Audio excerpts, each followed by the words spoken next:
제자들이 예수님을 만나는 장면인데 제자들이 예수님을 어떻게 만났는지를 구체적으로 알려줍니다. 주님의 제자들은 주님을 만날 때 다양한 방법으로 만났습니다. 한 가지 방법으로 만난 것이 아니에요. 자, 먼저 1번 선수는 안드레입니다. 안드레. 시몬 베드로의 형제 안드레.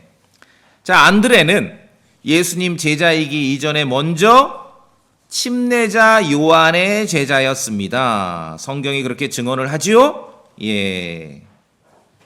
성경이 그렇게 증언을 합니다.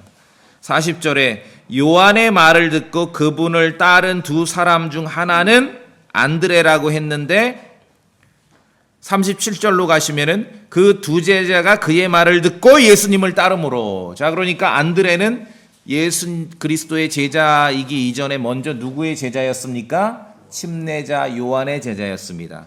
그런데 안드레는 어떻게 예수님을 만났습니까? 자기 전 스승 침례자 요한의 설교를 통해서 예수님을 만났습니다.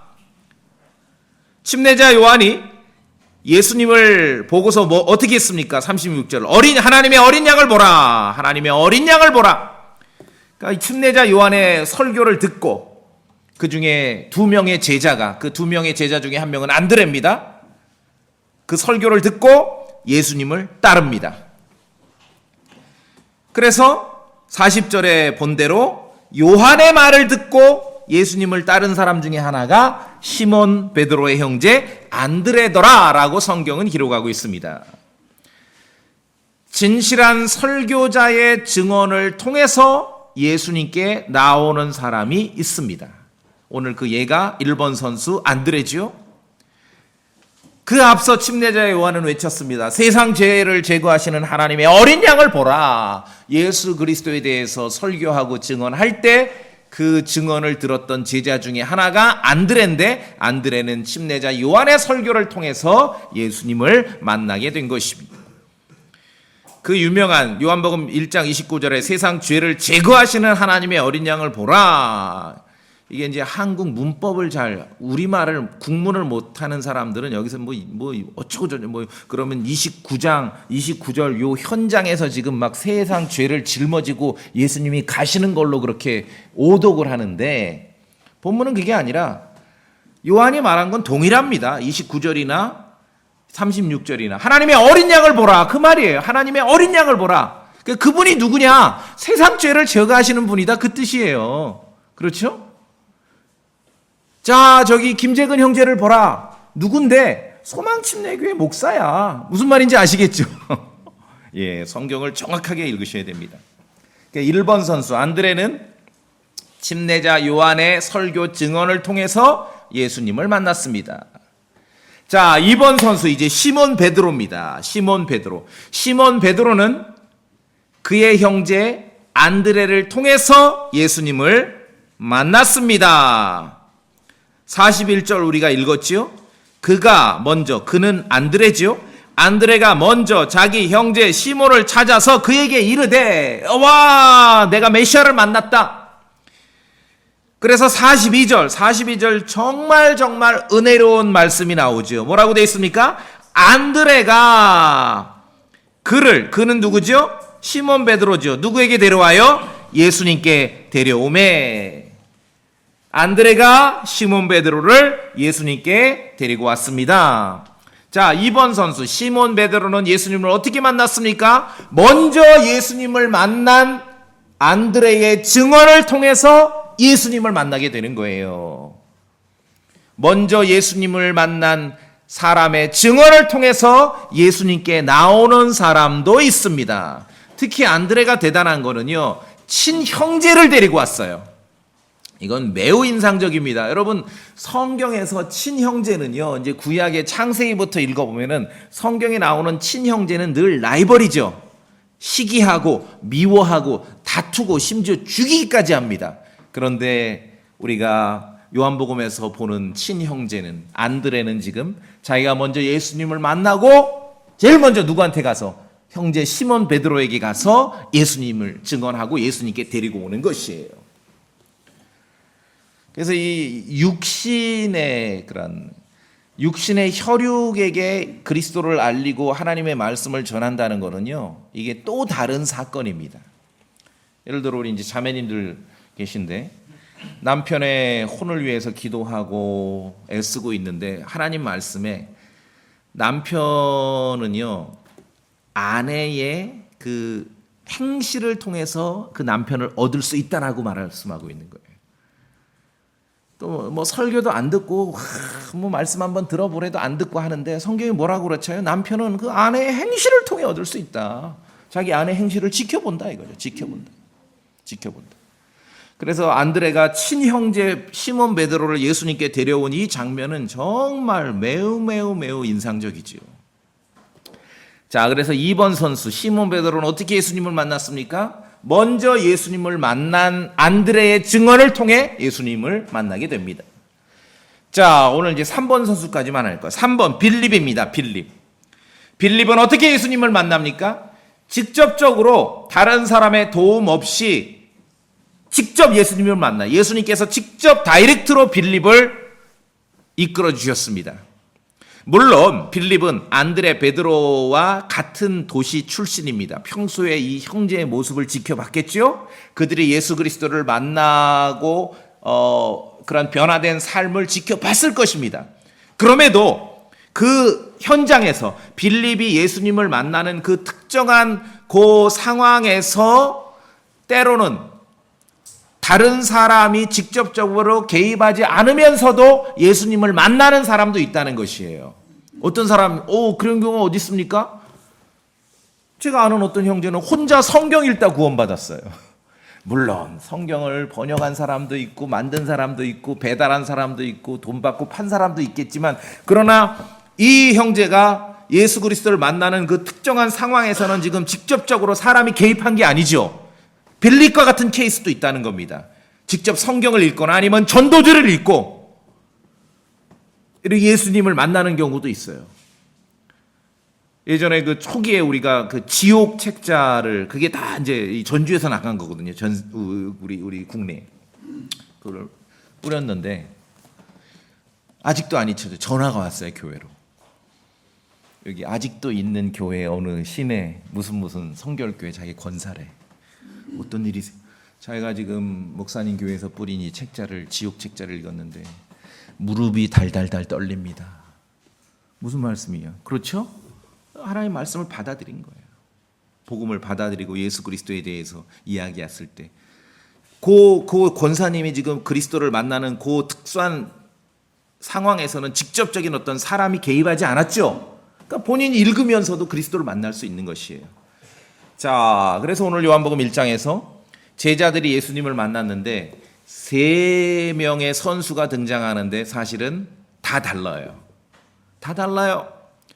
앞선 설교자의 증언으로 예수님을 만나는 사람이 있고, 먼저 예수님을 만난 사람이 데리고 와서 예수님을 만나는 사람이 있고, 그 예수님을 만나는 빌립처럼 특정한 상황에서 직접적인 사람의 개입 없이 예수님을 만나는 사람도 있어요.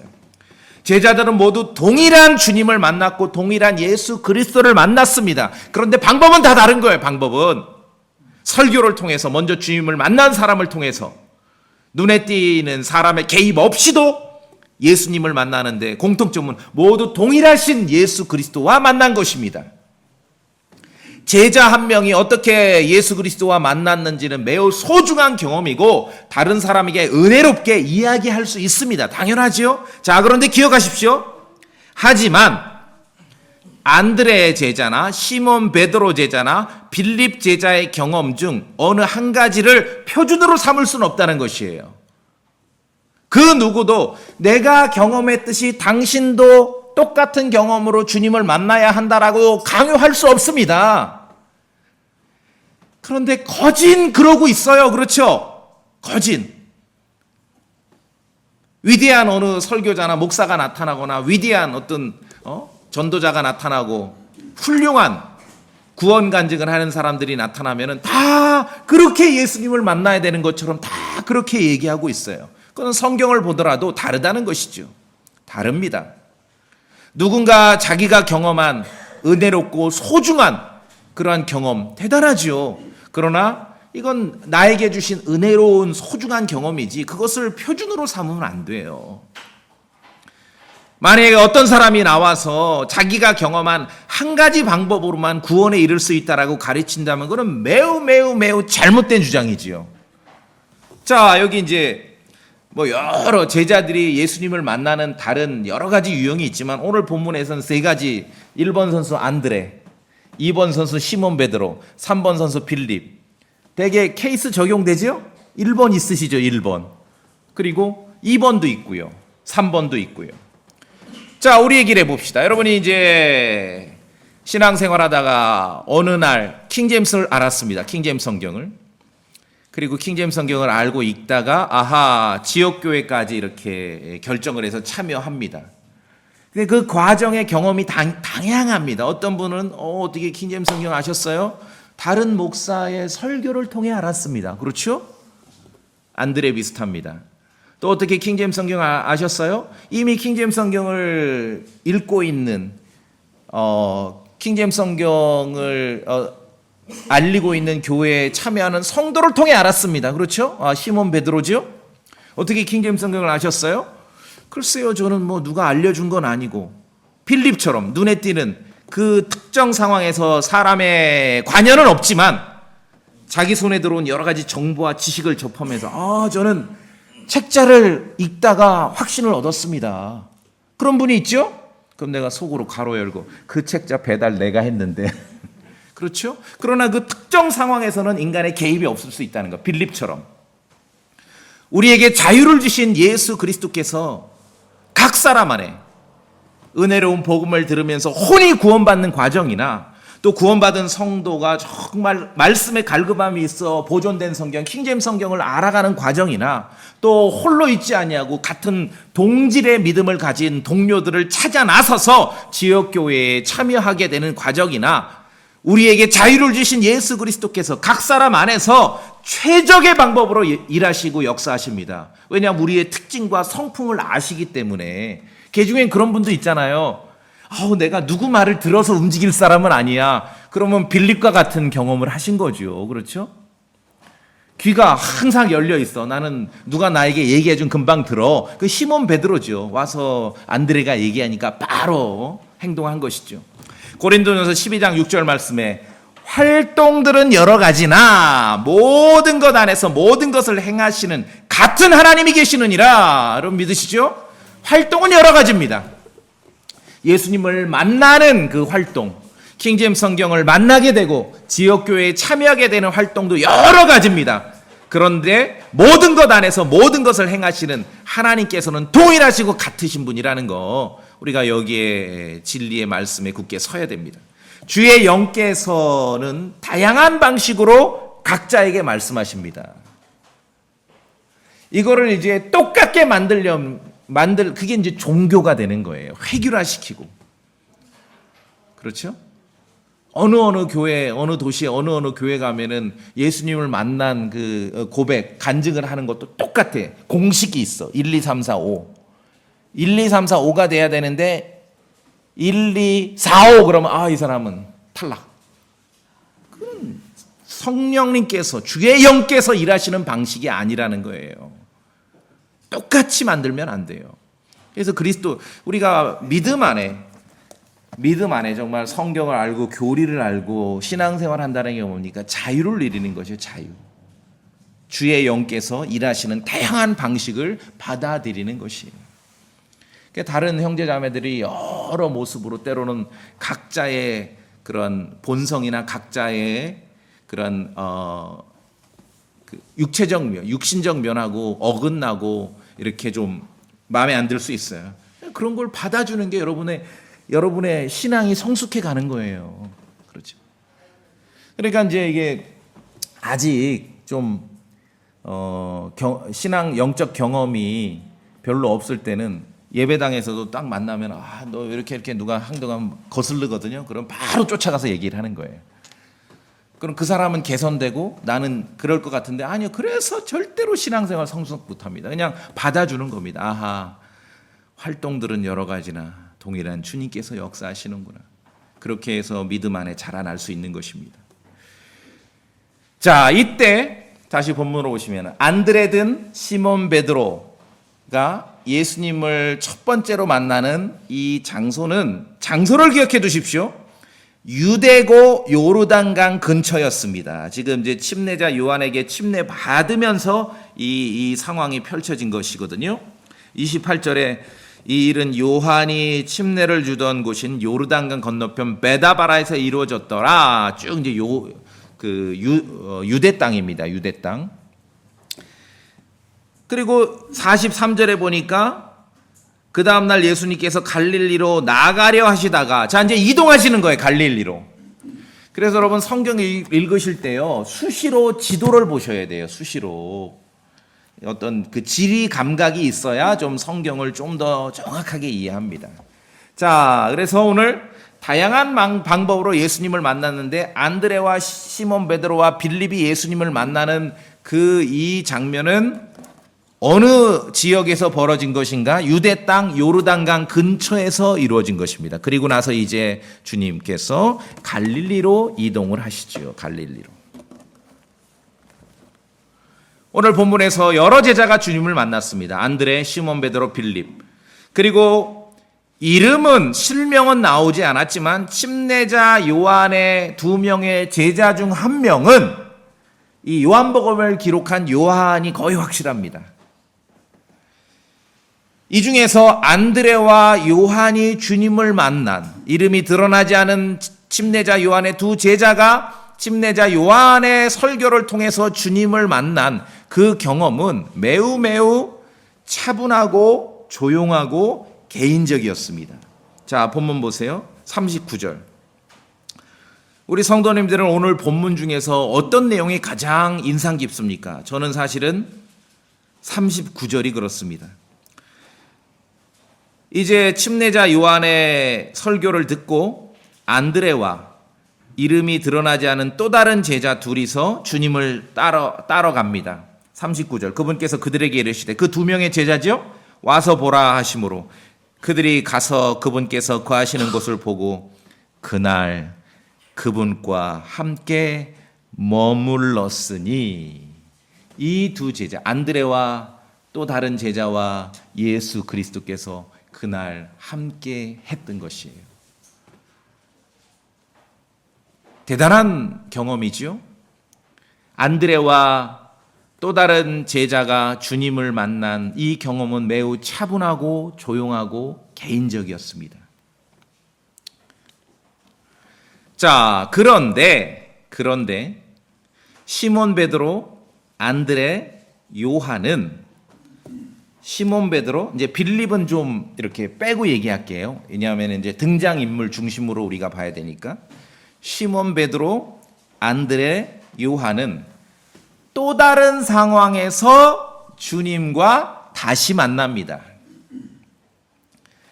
기억하실 것은 다양한 방법으로 예수 그리스도와 만난 사람들이 있습니다. 오늘 그 제자들의 모습을 보는데 그 제자들이 다양한 방법으로 예수 그리스도와 만났다 하더라도 주님과 함께 걸으며 함께 일하는 일꾼이 되는 과정은 또 다른 사건이라는 것이에요. 우리가 이 지금 본문에서 이 제자들이 예수님을 만난 것을 첫 번째 만남, 이것을 우리식으로 적용하자면 정말 복음을 듣고 구원받은 그 놀라운 경험이라고 본다면은 주님과 함께 일하는 일꾼이 되는 과정은 또 다른 사건이에요. 여러분 이걸 기억하셔야 돼요. 마가복음 1장으로 가시겠습니다. 마가복음 1장.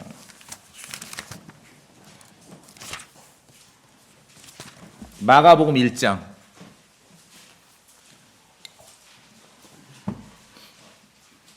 마가복음 1장.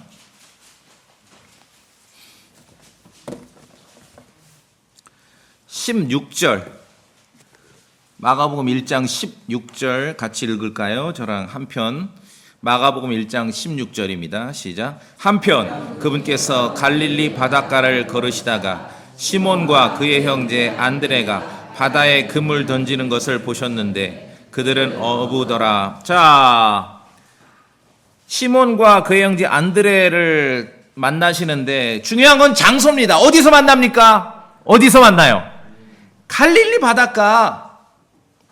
요한복음 1장 우리가 좀 전에 봤던 그 만남과는 장소가 달라요. 장소가. 그렇죠? 장소가 달라요. 또 다른 장소에서 시몬 베드로와 안드레와 요한은 주님을 다시 만나게 되는 것이에요. 요한복음 1장과는 전혀 다른 상황에서 예수님과 만납니다. 중요한 것은 장소가 다릅니다. 16절에 분명히 갈릴리 바닷가를 걸으시다가 그렇게 돼 있죠. 우리가 요한복음 봤지 않습니까? 거기서는 다 만나고 나서 갈릴리로 가는 거잖아요. 그러니까 늘 지도를 보시라고요. 지도. 보이세요? 내가 이제 그렸어요. 여기다가. 위에가 갈릴리 바다. 요르단강이 있고 밑에가 사해. 갈릴리가 위에고 예루살렘에 있는 유대는 아래입니다. 거리상 제가 이제 안 가봤어요. 가본 사람이 우기면 저는 찍소리도 못해요. 그 지도로 찾아보니까 한 150km 정도. 걸어 다니면 그래도 한 빨리 다녀도 뭐 한 나흘 닷새 정도 걸어 다녀야 될 그 거리 정도 됩니다. 예수님께서 침례자 요한에게 침례 받으시는 장소는 갈릴리가 아닙니다. 유대 땅 요르단강이죠. 요르단강입니다. 요한복음 1장에 제자들과의 예수님이 첫 번째 만나는 장면은 유대 땅에서 있었습니다. 예수님께서는 남쪽에 있는 예루살렘 근처 유대 땅과 북쪽의 갈릴리 지방을 계속 오가시면서 사람들을 만나셨습니다. 자, 장소를 다시 확인해 봅시다. 마가복음 1장 여기 9절에 있습니다. 9절. 마가복음 1장 9절. 제가 볼까요?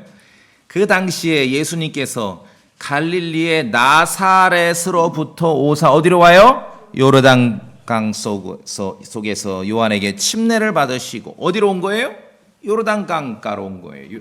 침례자 요한이 활동하는 그 유대 땅으로 온 것입니다. 유대 땅으로. 그래서 성경을 읽으실 때는 수시로 이 지리적 방향을 확인할 때 유익이 있습니다. 자, 다시 이제 마가복음 1장 오시면은 갈릴리 바닷가를 거니시다가 시몬과 그 형제 안드레가 바다에 그물 던지는 걸 보십니다. 그들은 어부예요.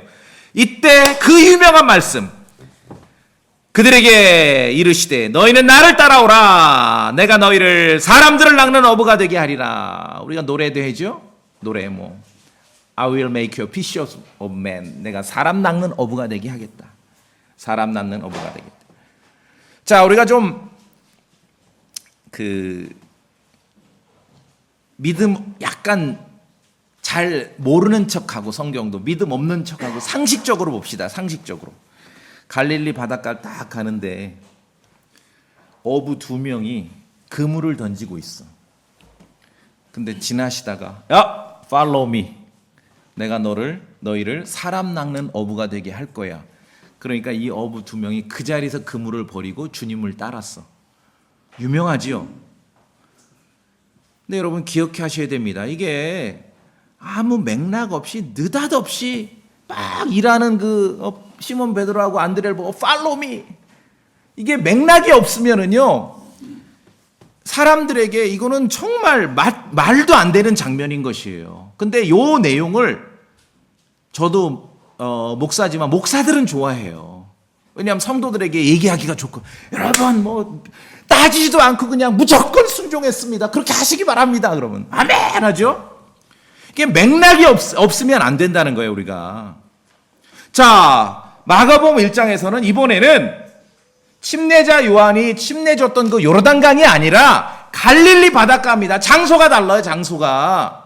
바다에 그물 던지는 시몬 베드로와 안드레를 보고 말씀하셨어요. 날 따라와. 내가 너희를 사람을 낚는 어부가 되게 할 거야. 그러자 시몬 베드로와 안드레는 즉시 자기들 그물을 버려두고 예수님을 따랐습니다.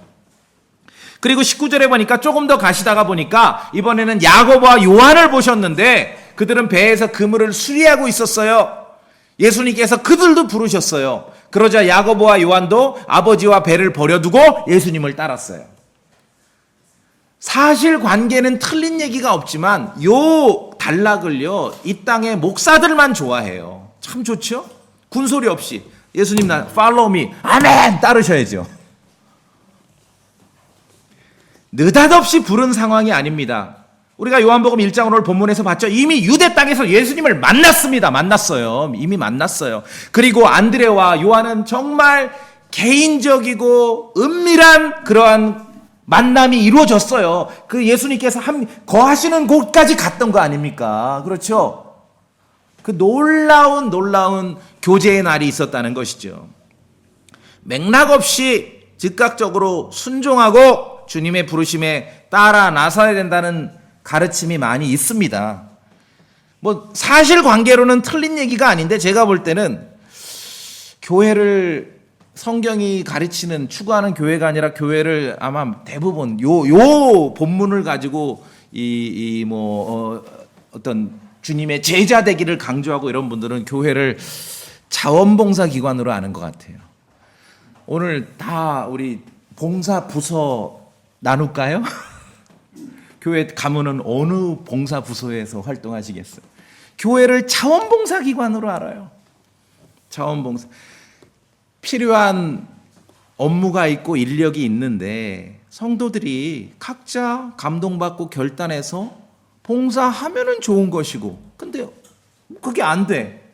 그럼 뭐 없으면 어쩔 수 없죠. 없으면 어쩔 수 없고. 근데 꼭 그 일이 필요해. 그러면 돈으로 사면 되죠. 돈으로 사면 되죠. 이 본문은 지금 일꾼을 부르시는 장면이죠.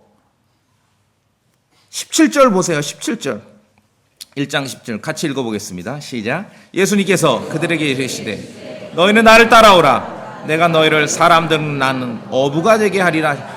사람을 낚는 어부가 되게 하겠다고 지금 주님과 함께 다니며 주님의 일을 돕는 일꾼으로 부르시는 그 장면이에요. 시몬 베드로와 안드레가 이때 예수님과의 첫 만남이 아니라고요. 아니라고요. 이미 주님과 만났어요. 만난 사람들이 이제 그들을 일꾼으로 부르시는 장면이에요.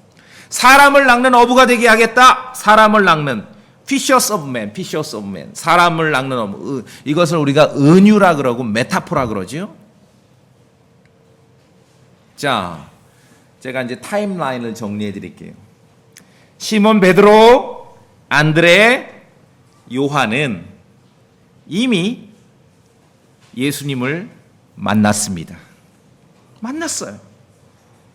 그분과 함께 정말 기막힌 그러한 교제 시간도 가졌습니다. 그리고 마가복음 1장을 보니까 자기 고향으로 돌아가서 자기들의 삶의 현장으로 복귀했습니다. 이들의 직업이 뭡니까? 어부죠. 당연히 어부가 된 거예요. 매우 모범적인 성도들의 모습이에요. 예수님을 만났고 복음을 듣고 구원받았다고 해서 아무 일 안 하고 가만히 앉아 놀고 내가 이제 구원받았으니까 나는 모든 걸 전폐하고 난 전도만 하고 돌아다니겠다. 한번 생각해 봐야 됩니다. 예수님을 만났다고 해서 아무 일도 안 하고 가만히 앉아 노는 사람을 예수님께서 일꾼으로 부르신 예가 없습니다. 이 나라에는요, 사역 준비하는 사람이 너무 많아요. 뭐 하냐? 선교사 준비하고 있대.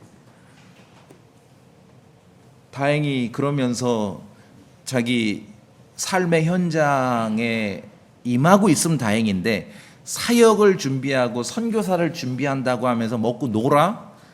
하나님께서 그런 사람들 절대로 목회자나 선교사로 안 부르십니다. 아시겠습니까? 그런 부르신 예가 없어요. 만약에 아무 일도 하지 않고 되게 사역 준비하고 선교사 준비하는데 교숙자 아세요? 서울역 가면 노숙자, 교회 오면 교숙자. 교숙자로 지나면은 하나님 왕국의 일꾼의 자격이 없습니다. 여러분 성경을 읽어보세요. 먹고 노는 성도를 일꾼으로 부르신 적이 없어요. 삶의 현장에서 열심히 땀 흘리는 사람이 하나님께서 일꾼으로 부르셨지. 심지어 데살로니가서 3장 10절에는 누구든지 일하려 하지 아니하고도 먹지도 말라고 했습니다. 믿음 좋은 모습. 아까 좀 광고 시간에도 이상한 교회들, 이상한 거 말하는 교회들, 아니면 그렇지 않아도 건전하다고 하면서 믿음 좋은 모습이 뭐냐 하면은 일요일 날 오전 오후 저녁에 모이고 일주일 내내 예배당에 모여요. 그게 믿음 좋은 것 같아. 일주일 내내 예배당에 모이는 게 믿음 좋은 것 같은 성경 구절을 제가 본 적이 없어요. 예수님을 만나고 정말 개별적인 그러한 평화롭고 은혜로운 시간을 보낸 제자들이 어떻게 했습니까? 고향으로 돌아가서 자기 삶의 현장으로 복귀한 것이에요. 열심히 지금 어부의 일을 한 거예요. 금을 던지고 금을 고치고. 그러다가 지나시면서 많은 스토리가 있는 거지요. Follow me. 아무 일면식도 없는데 follow me? 진짜 이거 만약에 그랬는데 follow me인데 따라 나서서 이건 미친 사람들이지. 예수님께서 지나시면서 follow me 했을 때 서로 눈빛 교환이 충분히 있었겠지요. 내가 너희를 사람들을 낚는 어부가 되게 하리라. 우리 기준으로 보자면은 베드로와 안드레가 주님을 첫 번째 만난 우리 기준으로 보자면 만약에 구원받는 얘기를 그건 요한복음 1장에서 이미 끝났습니다. 그렇죠? 여기 지금 그 유명한 갈릴리 바닷가에서 제자들을 부르시는 건 지금 일꾼으로 부르시는 거예요. 일꾼. 그래서 어떻게 했습니까? 그물을 버려두고 18절에 그들이 자기들의 그물을 버려두고 그분을 이것 때문에 많은 사람들이 신앙생활 잘하는 걸 다 일상의 업무를 팽개치고 뭐 예배당에 모여 있으면은 모여서 기도만 하고 맨날 전도지 가방만 들고 다니면 신앙 좋은 거로 아는 거예요. 오해를 한 거예요. 오해를 한 거. 이건 지금 12 제자 중에 그런 아주 스페셜한 12 제자 중에 빅3가 있다 그랬죠. 빅4. 시몬, 베드로, 안드레, 야고보와 요한. 그들을 부르는 장면이에요. 한 번에 그냥 일면식도 없는데 가서 야야 나 따라와. 그런 게 아니라는 것이죠. 충분히 이해하셨습니까? 예. 주님과 함께 조용하고 평화로운 시간을 먼저 보냈던 경험이 있습니다. 그랬던 안드레는 가장 먼저 자기 형제 시몬 베드로를 예수님께 데려왔고 또 마가복음 1장을 보니까 주님과 함께 조용하고 평화로운 시간을 보냈던 안드레는 자기 삶의 현장으로 복귀한 것이에요. 삶의 현장으로. 이런 사람들 중에 주님께서 부르셔서 사람들을 낚는 어부가 되게 하신 것이에요. 일상의 삶이 없으면 교회의 일꾼은 없습니다. 그래서 여러분 디모데전서 3장에 감독, 목회자를 볼 때 뭘 먼저 보라 그러는 거예요? 한 아내의 남편인지, 자기 집을 잘 다스리는지, 그렇죠? 억지로인지 강요인지 몰라도 이제 어려서부터 컸는데 아이들이 그래도 좀 지각은 하지만 예배당에 와 앉아 있잖아요. 그렇죠? 일상의 삶이 없으면은요 하나님 교회의 일꾼도 없는 거예요. 근데 이것을 그들이 자기들의 그물을 버려두고 그분을 따랐습니다. 이런 걸 강조하는 거예요. 이런 내용만. 그럼 여기에 기준에 미달 못하면 다 이제 그 죄책감 드는 거. 고개 푹 숙이고. 그래서 직장 열심히 다니는 게 죄책감을 가져. 주님과 함께 침례자 요한의 설교를 통해 예수님을 만나고 주님과 함께 기가 막힌 그 교제의 시간, 조용하고 평화로운 시간을 보냈던 안드레는 형제 시몬 베드로를 예수님께 데려왔고 두 번째 고향으로 돌아가서 삶의 현장으로 복귀했습니다. 그런 사람들 중에 주님께서 12 사도 가운데서 빅3를 뽑은 거예요. 야, 나 따라와. 이제부터 사람 낚는 어부가 되게 합니다. 그래서 이 유명한 갈릴리 바닷가에서 이 제자들을 부르시는 이 장면이 그렇게 기초 단계의 상황이 아니라는 거 이해되시겠죠? 예, 이건 굉장히 고급 단계의 얘기입니다. 고급 단계의 얘기입니다.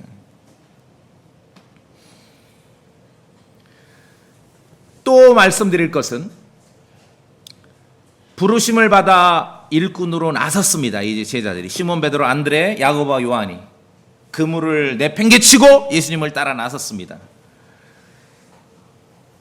어떤 성도의 삶을 살고 하나님의 왕국을 위한 일꾼으로 나서는 일은 한 번의 경험으로 모든 자격을 갖추는 게 아니에요. 우리가 예수 그리스도를 만나서 구원받는 것은 한 번에 되는 것이죠. 한 번의 선택이 영혼을 좌우하죠.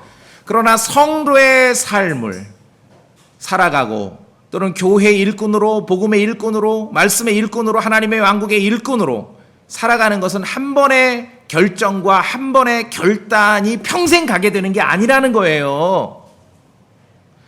이제 시몬 베드로는, 야고보는, 요한은 전혀 다른 상황에서 또 주님과 만납니다.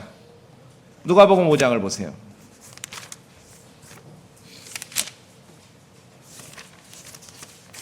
누가복음 5장.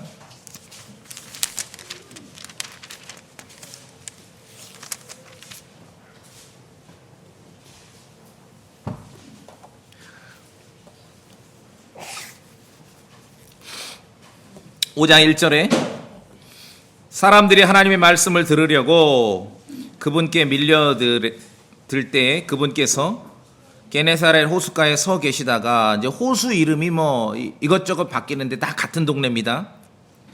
예, 갈릴리죠. 자, 4절 보세요. 4절. 이제 말씀을 그치시고 시몬에게 이르시되, 여기 시몬 베드로입니다. 깊은 데로 가서 너희 그물들을 내려 한번 끌어당기라 하시매. 자, 상황이 이해되십니까? 이제 호숫가에서, 갈릴리 호숫가에서 사람들이 모여드니까 배를 띄워놓고 설교를 하셨어요. 그리고 설교를 마치고 그 배가 시몬 베드로의 배입니다. 시몬 베드로에게 말해요. 야, 그물 한 번만 더 내려봐. 그랬더니 5절에 시몬 베드로가 이제 대답을 합니다. 5절 우리 성도님들 다 같이 소리내 읽어주세요. 5절 시몬이 시작.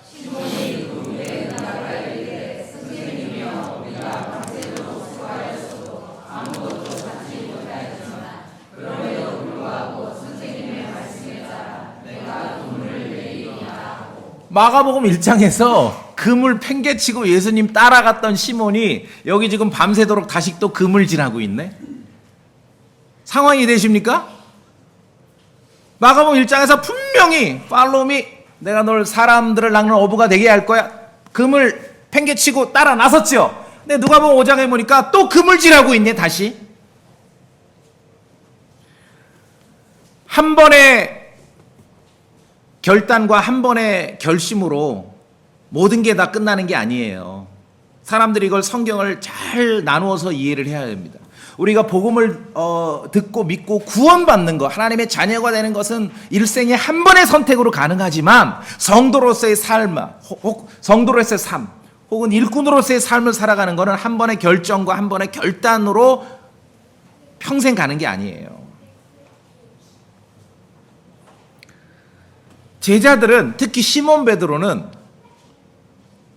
무슨 사건이 분명히 있었어요. 왜냐하면은 타임라인을 보면은요, 여기 누가복음 4장 38절에 베드로 장모 병을 고쳐주시거든요. 이미 누가복음 4장 38절에 베드로 장모 병을 고쳐주셨어요. 그러니까 누가복음 5장, 이게 지금 첫 번째 만남이 아니라는 거죠. 자, 시몬 베드로로 대표되는 제자들은 무슨 사건이 있으면은 버려뒀던 그물을 다시 잡아요. 누가복음 5장에서 지금 밤새도록 그물질했던 시몬 베드로는요, 무슨 일이 있었어? 뭔진 모르겠어요. 근데 분명히 삐졌어. 돌아간 거예요. 다시. 그런데 평생 어부로 살아왔던 자신의 삶이 허망할 정도로 밤새도록 헛수고만 한 거죠. 왜냐하면 사람을 낚는 어부가 되겠다 해서 그물을 내팽개치고 주님을 따랐던 베드로가 다시 그 버려뒀던 그물질을 하니까 이게 제대로 되겠냐고요. 헛수고만 한 거예요. 예수님께서 나타나셔서 허망하지요, 베드로가. 그런데 그를 먼저 위로하신 거야. 야, 한 번만 더 내려봐. 내 말 듣고. 6절 우리 성도님 누가복음 5장 6절도 한번 읽어주십시오. 6절 그들이 시작.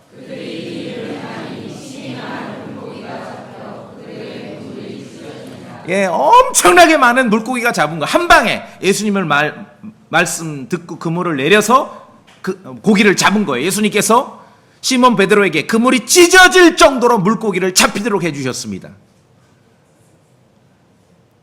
그래서 동료들을 불렀어요. 이 동료들이 알고 봤더니 야고보와 요한이에요. 세트로 간 거예요. 지금 세트로 헌신했다가 세트로 타락한 거예요.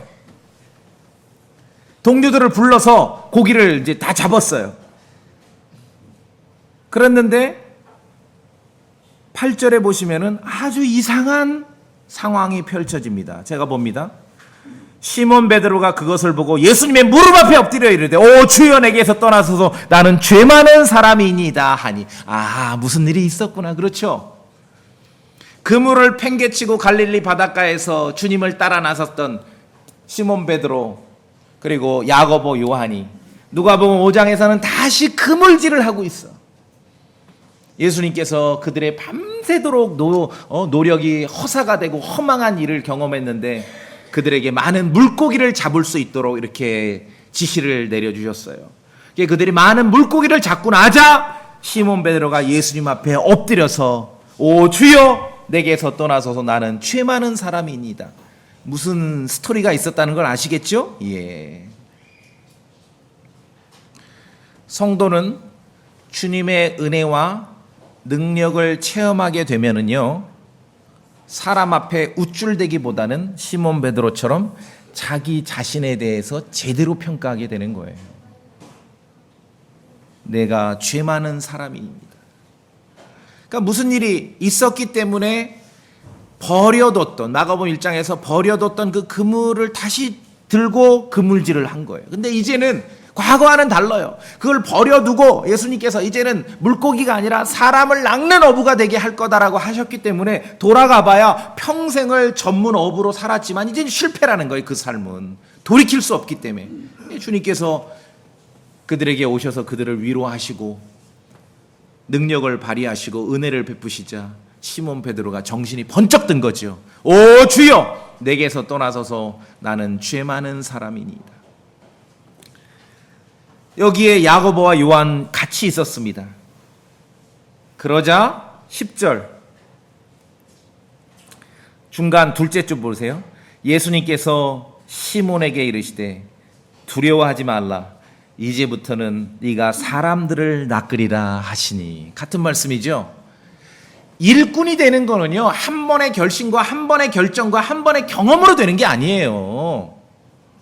근데 그걸 가지고 그냥 갓 구원받은 사람들에게 전부 쏟아 부니까 말씀 안에 성장하기보다는 다 그냥 죄책감, 뭔가 부담감을 갖고 인생을 살게 되는 거예요. 버려뒀던 마가복음 2장에서 버려뒀던 갈릴리 바닷가에 버려뒀던 그물을 다시 찾아가서 그물질을 하는 그 제자들을 예수님 다시 찾아오셨어요. 두려워하지 말라. 그리고 똑같은 말씀하시는 거예요. 네가 사람을 낚으리라. 하나님의 결정과 하나님의 결심은 변함이 없어요. 인간이 자꾸 왔다 갔다 하는 것이지. 그러니까 주님께서 또 찾아오셔서 야 두려워하지 마라. 사람 낚을 거야. 그 부르심에 변함이 없다는 거죠. 사람이 제자가 시몬 베드로가 자꾸 왔다 갔다 한 거지. 두려워하지 말라. 이제부터는 네가 사람을 낚으리라는 말씀과 함께 시몬 베드로, 야고보, 요한은 이번에는 모든 것을 버려두고 예수님을 따라 나섭니다. 상황이 달라졌습니다. 보세요. 11절에 우리 성도님들 누가복음 5장 11절 읽어보시겠습니까? 그들이부터 다 읽어보세요. 누가복음 5장 11절 그들이 시작. 그들이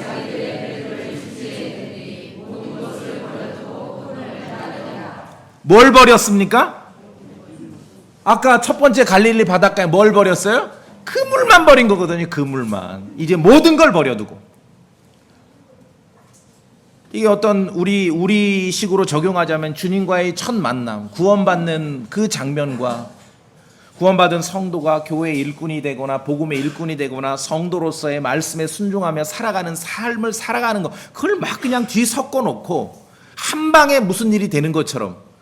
너무 유명하죠. 갈릴리 바닷가 노래도 있어요. 갈릴리 바닷가에서 주님은 시몬에게 물으셨네. 교회의 일꾼이 되는 그 장면. 한 번 작정하고 한 번 헌신하고 한 번 결심했다고 해서 여러분 착각하지 마세요. 그거 오래 가지 영구히 가는 거 아니에요. 저는 죄송하지만 안 믿어요. 예수 그리스도의 복음을 믿고 죄인이 사망에서 생명으로 옮겨진 것은 이례적으로 인생의 일생의 한 번의 결단으로 가능한 일이지요. 그러나 성도로서 살아가고 일꾼으로 살아가고 정말 복음의 일꾼으로 살아가고 하나님의 왕국의 일꾼으로 살아가고 교회의 일꾼으로 살아가는 거 누가 와가지고 목사님 제가 지난주에 성경 읽고 설교 듣다가 정말 감동을 받고 이제 느꼈습니다. 내가 정말 돌이키고 이제부터는 주님을 위해 살겠습니다. 이제까지 제가 목회하면서 제 앞에 와서 그런 고백했던 성도들 여러 명 있었어요. 근데 죄송하지만 저는 가로 열고 마음속으로 안 믿어요. 내가 시몬 베드로를 아는데 그물을 버려뒀어도 또 그거 찾아가는데 그렇죠? 예. 주님과의 첫 만남이 불명해도 성도로서의 삶을 살아가고 하나님 왕국의 일꾼으로 살아가는 그 삶은 주님의 말씀대로 결단하고 결심하는 그 삶이 반복적으로 지속적으로 이루어지고 확인돼야 되는 것이에요. 한 번 헌신했다고 해서 끝이 아니라는 거예요. 내가 뭐 작년에 이렇게 아니 그게 중요한 게 아니라 지금이 중요하죠. 지금 내가 지금 어떤 마음을 가지고 있는가. 베드로가 다시 버려뒀던 그물을 찾아도 근데 놀라운 은혜는 뭡니까? 베드로는 버려뒀던 그물을 찾아 나섰어도 예수님께서는 다시 베드로를 찾아서 부르신 것입니다. 처음의 부르심을 동일하게 유지합니다. 네가 사람을 낚으리라. 어떤 한 사람의 발작적 헌신으로 이 땅의 교회가 든든히 세워지지 않습니다. 누구든지 베드로처럼 버려두었던 그물을 다시 집어들 수 있습니다. 그럼 어떻게 하는가? 베드로처럼 또 주님의 말씀을 듣고 또 돌이키면 되는 거예요. 아니 뭐 그 위대한 시몬 베드로도 버려뒀던 그물 또 가서 창고 뒤져가지고 그거 짊어지고 갈릴리 바다로 그물질하러 나섰는데 누구든 버려뒀던 그물을 다시 집어들 수도 있고 누구든 베드로처럼 주의 말씀을 듣고 다시 돌이킬 수도 있는 것입니다. 이번에 누가복음 5장 11절에 봤듯이 제자들이 이번에는 모든 것을 버리고 주님을 떠났어요.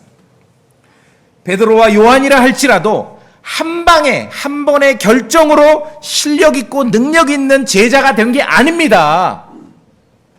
반복적이고 지속적으로 결심하고 결단하고 확인하면서 그 삶을 살아갔다는 것입니다. 제자들은 전혀 다른 상황에서 동일하신 주님을 몇 번이고 만난 것입니다. 마지막 하나만 더 말씀드릴게요. 베드로와 요한은요 전혀 다른 상황에서 동일하신 주님을 또 만납니다. 제자들이 예수님과 오래 함께 했었고 심지어 주님의 말씀을 직접 얼마나 많이 들었습니까? 이제 그분께서 십자가에 죽으셨고 이후에 나타나셔서 제자들에게 간간히 보이셨음에도 불구하고 그들의 믿음이 아직 오락가락할 때 그들은 역시 버려뒀던 그물을 다시 집어들은 것입니다. 요한복음 21장. 요한복음 21장.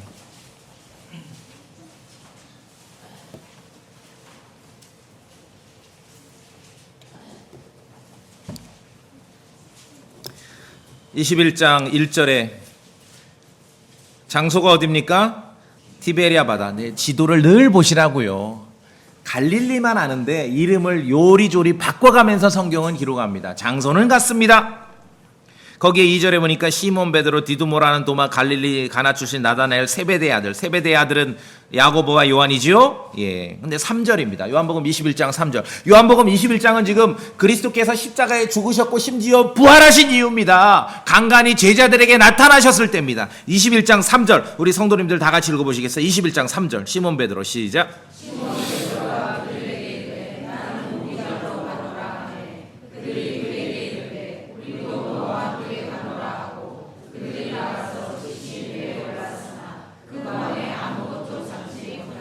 왜 이제 아무것도 못 잡는지 이해가 되시죠? 예. 요한복음 21장은 그리스도께서 십자가에 죽으셨다가 부활하셔서 제자들에게 간간히 나타나셨던 그 상황인데 여전히 시몬 베드로는 뭐라 그래? 나는 고기 잡으러 가노라. 버려뒀던 그물을 또 챙긴 거예요. 그러니까 그 옆에 있던 제자들, 다른 제자들도 한술 더 떠요. 우리도 너와 함께 가노라. 끝났다 이거. 우리 이제 우리 사업 쪽 났다 이 뜻이죠. 그런데 밤에 밤새도록 그물질을 했는데 아무것도 못 잡았어요. 이때 또 아침이 됐을 때 예수님이 제자들을 찾아오십니다. 그러면서 말씀하시죠. 쭉 보시면은 그물을 내리라 하시죠. 예, 깊은 데로 가서 6절에 그물을 배 오른쪽에 던지라. 그러면 너희가 얻으리라. 그래서 주님의 말씀에 따라 그물을 내렸더니 밤새도록 허탕쳤는데 물고기를 많이 잡았어요. 이번에 그물이 안 찢어져. 근데 11절에 보시니까 11절 재밌는 내용입니다. 시몬 베드로가 올라가 큰 물고기들이 가득한 그물을 땅으로 끌어당기니 153마리가 있더라. 이 긴박한 상황에 물고기 개수를 세보니까 153이에요. 153 뭐예요? 모나미 볼펜. 뭐가 153인지 모르겠어. 무슨 의미가 있는지. 그런데 하여간 그 회장님이 엄청 감동을 받아가지고 모나미 볼펜 이름을 153이라고 했잖아요. 그물이 찢어지지 않았습니다. 예수님께서 그리고 시몬 베드로에게 이 바닷가에서 요나의 아들 시몬아 3번 부르시면서 내 양들을 먹이라 그렇게 말씀하셨습니다. 여전히 주님 부활 이후에도 제자들은 버려뒀던 그물을 찾아 들 수 있습니다. 우리가 이 말씀을 보면은 우리 자신에 대해서도 그렇고 사람에 대해서 다른 성도에 대해서 좀 여유롭게 볼 수 있지 않겠습니까? 인간이 그래요. 그렇죠? 너무 닥달할 필요 없습니다. 주님과의 만남은 단번에 가능합니다. 그 내밀하고 은밀한 만남을 우리가 요한복음 1장에 봤습니다. 구원은 단번에 가능해요.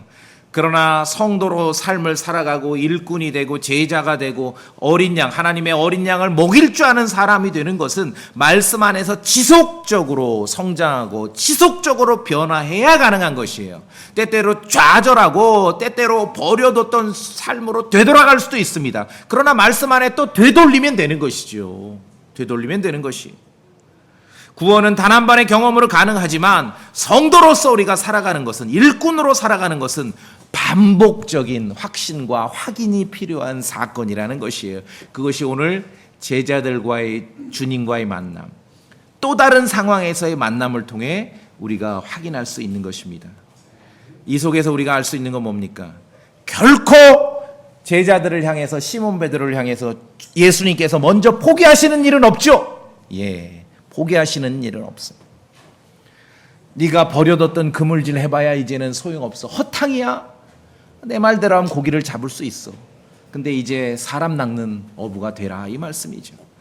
같은 하나님께서 다양한 사람들 속에서 여러 가지 모습으로 다양하게 일하심을 여러분 꼭 기억하시기 바랍니다. 이게 굉장히 중요해요. 그게 믿음 있는 삶이에요. 여러분이 구원받고 예수님을 여러분 경험에 특별한 스페셜한 경험으로 예수님을 만나고 또 성도로서 스페셜한 특별한 경험으로 이제까지 우리의 삶을 이끈 주님을 찬양하고 그분의 은혜를 기억하시기 바라겠습니다. 다 같이 기도합시다.